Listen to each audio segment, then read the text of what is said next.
Para você que está adquirindo o seu imóvel através de financiamento imobiliário, você sabe quais as suas despesas com escritura? Em que momento você deve pagá-las? Para essas dúvidas e muito mais, fica comigo nesse vídeo.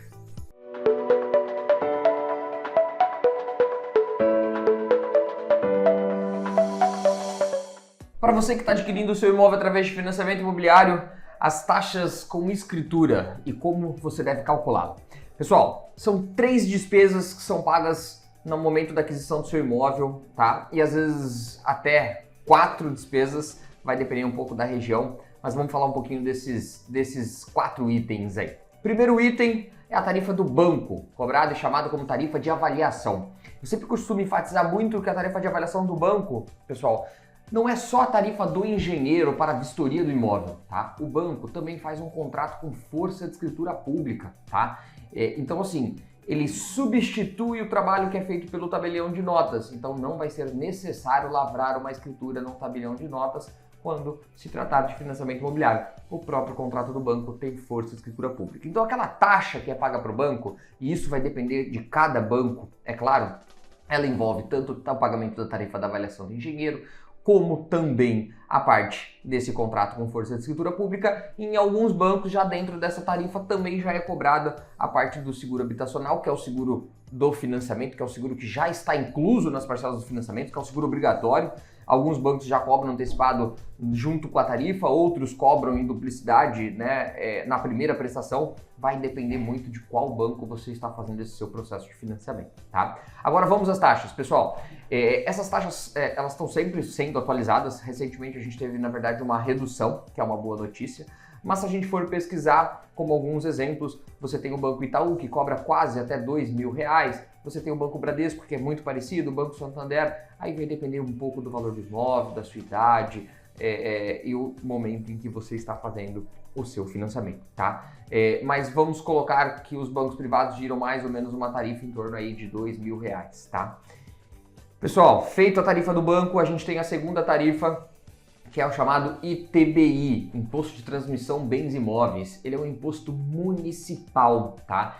Essa tarifa vai ser de acordo com cada município onde você está adquirindo o seu imóvel e também do tipo de imóvel, enquadrado no SFH ou no SFI, tá?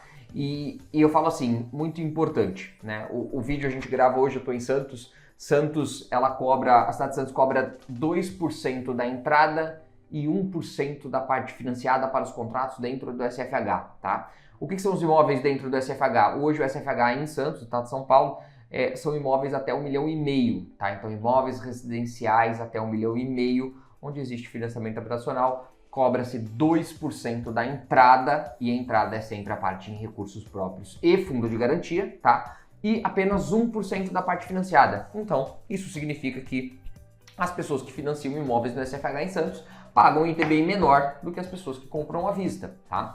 Mas isso depende muito do município, tá? Em São Paulo, é praticamente quase 3% do valor da transação. Existe um valor de desconto para quem financiar, mas com um certo limitador, tá? Agora, cada região e cada município tem o seu ITBI. Algumas concedem desconto para a parte financiada, outras tanto faz se a aquisição é à vista ou é financiada, que o percentual seria o mesmo em cima do valor da transação, tá? Então você tem que buscar dentro da sua região onde você está adquirindo o seu imóvel, ver qual o valor das despesas, qual o valor do ITBI, né, para se programar, tá? Ou também, claro, entre em contato com os nossos consultores, a gente vai poder te auxiliar em todo esse processo de financiamento, inclusive calculando para você já todas as despesas. E dependendo, é claro, do seu caso e do seu processo, em algumas situações é possível incluir as despesas de financiamento, as despesas com escritura no próprio financiamento, tá? Então esse é um ponto importante também.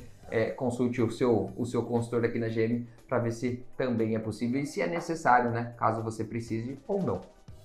A terceira despesa é o cartório de registro de imóveis. Então vamos lá, pessoal. O banco faz o contrato com força de escritura pública, paga-se o imposto do ITBI, que é o Imposto de Transmissão Bens Imóveis, e dá a entrada no cartório de registro de imóveis, tá? Só uma pausa nesse vídeo e ressaltando um ponto importante, pessoal. A escritura, ela tem que ser feita. Quando a gente faz o financiamento, ela tem que ser feita no mesmo ato, no mesmo momento. Não dá para fazer a aquisição do seu imóvel, assinar o contrato do banco e não registrar, porque o vendedor não vai receber o valor do financiamento e nem do fundo de garantia. Ele só recebe os valores depois desse imóvel já registrado 100% no seu nome com a alienação fiduciária do banco. Então, não tem como pagar a escritura quando se trata de financiamento ou liberação de FGTS ou ambos. Depois, ela tem que ser feita no mesmo ato, então se programe para isso, tá? Bom, cartório de registro de imóveis, tá? Pessoal, eu vou compartilhar com vocês aqui na tela ao lado uma tabela, é a tabela do cartório de registro de imóveis do Estado de São Paulo. Cartório, normalmente são regras e valores estaduais, tá? E vai depender um pouquinho da sua aquisição, mas eu vou te ensinar como fazer esse cálculo, tá? Se você for procurar no Google, você pode procurar essa tabela por Tabela Emolumentos Cartório de Registro de Imóveis SP 2023. Ela é atualizada também anualmente. Mas eu vou deixar nesse vídeo também um link para download dessa tabela para vocês, tá? Pessoal, quando a gente faz a aquisição, o cartório de registro vai averbar dois atos. Um é a aquisição, a transferência do bem, a compra, e o outro ato é a alienação fiduciária. Então, nessa tabela, vocês vão perceber que de tal valor a tal valor, o valor é X. De tal valor a tal valor, o valor é Y. Então, assim, duas averbações quando se trata de financiamento habitacional. Uma, compra e venda. Então, é a averbação da transferência do bem. Ela vai ser calculada sobre o valor total da transação. Então, se eu estou comprando um imóvel de 500 mil, na tabela vou lá, entre tanto e tanto, imóvel de 500 mil, valor X, tá?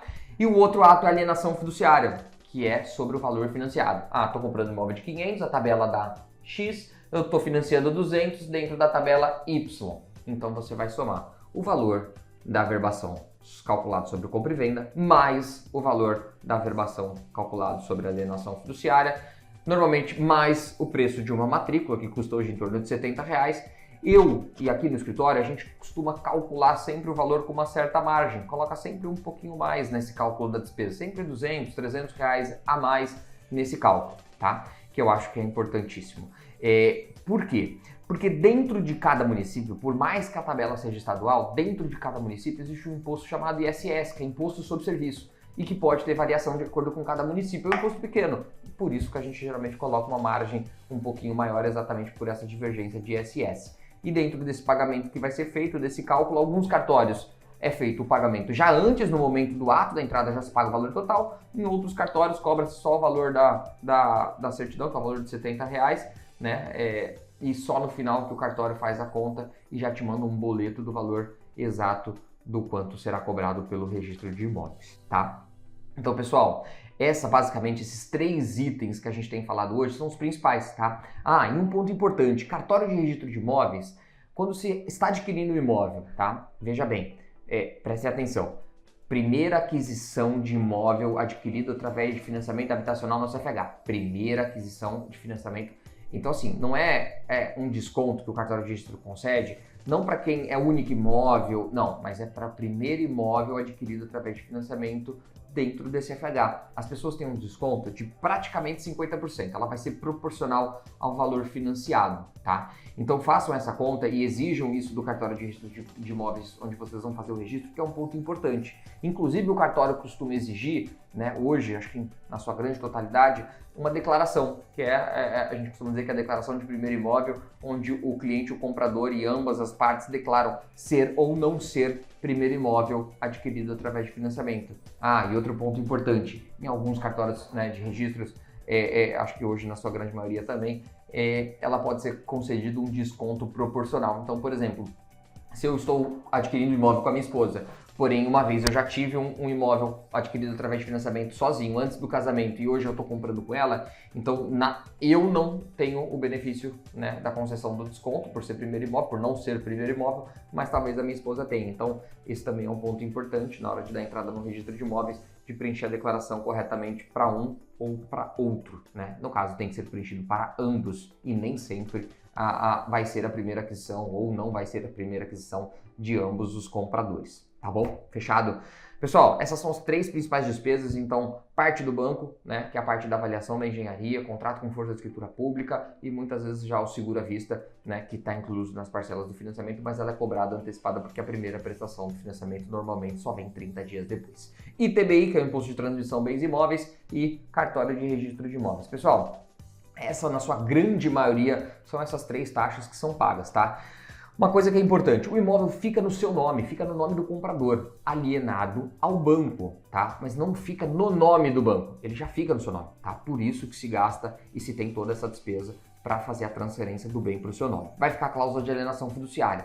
Quando o banco, né, ou quando você, cliente, quitar o financiamento, o que você precisa fazer? O banco vai te fornecer um termo de quitação e você precisa levar ao cartório de registro de imóveis para que ele averbe a quitação do seu imóvel. E isso, claro, vai te custar, né, um pouquinho mais. Eu vou deixar uma outra tabela, vou até compartilhar com vocês aqui, mas vou deixar em download uma outra tabela, que é a tabela de baixa, tá? Para você averbar a baixa de uma alienação fiduciária que vai depender do montante que se financiou na época. Às vezes vai ser cobrado 700, 800, 1.000, aí depende muito do montante. Mas essa tabela vocês vão conseguir visualizar, mas essa é a despesa que você vai ter só para averbar o cancelamento da alienação fiduciária e acabou. Ali está liquidado o seu financiamento e o imóvel desimpedido, né, para fazer vendas ou qualquer outra transação, tá? Fechado? Em alguns municípios, eu vou comentar sobre a quarta tarifa. Em alguns municípios existem o laudêmio, como é o caso de Santos. Existem um laudêmio de aforamento, um laudêmio de ocupação, mas ambos precisam ser transferidos também, tá? Além das taxas anuais que são pagas aí pela área de marinha. Mas existe o laudêmio também, que é uma taxa cobrada e tem que ser transferido, e isso vai depender muito de cada imóvel, o valor da transação, né, qual o percentual desse imóvel está sendo transacionado e até mesmo, né, qual a fração do terreno, qual o percentual do terreno que pega a área de marinha. Então existem alguns pontos aí que precisam ser calculados, mas cada imóvel vai dar uma conta. O que eu instruo geralmente é entra no site da SPU com as informações, com o RIP, e lá você vai conseguir obter também esse cálculo. Fechado, pessoal? Se você gostou desse vídeo, deixa seu like, se inscreve no canal também, acompanha junto com a gente para que a gente possa trazer sempre muito conteúdo para você, clientes e parceiros, para que vocês possam ter sempre o melhor atendimento e os melhores financiamentos.